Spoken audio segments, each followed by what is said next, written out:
hot topic ngayon yung mga latest injectable weight loss medications gaya ng semaglutide at tirzepatide. And for good reason, dahil effective sila for weight loss habang ginagamit, gamot din sila for diabetes, and maaring beneficial sila sa mga patients na may chronic kidney disease at heart failure. The mouth.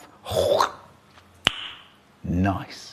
Pero bago magsimula ng mga gamot na ito, kailangan namin sabihin na maaring magkaroon ng side effect dito, lalo na sa gastrointestinal system, gaya ng diarrhea, bloating, abdominal pain, vomiting, and constipation.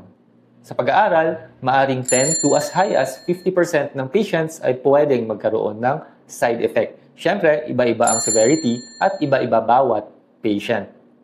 So ano ang mga pwedeng gawin para maiwasan itong side effects? Una, important na magsimula sa mababang dose at kung tolerated ito, dun lang po itataas yung dosage. Pangalawa, syempre umiwas tayo sa mga pagkain na pwedeng mag-cause ng hyperacidity gaya ng spicy foods, too much coffee, chocolate, and soft drinks. Pangatlo, syempre magsimula na tayo ng healthy diet. And pang-apat, pag busog na, huwag nang kumain pa kasi maaring mag-cause ito ng bloating.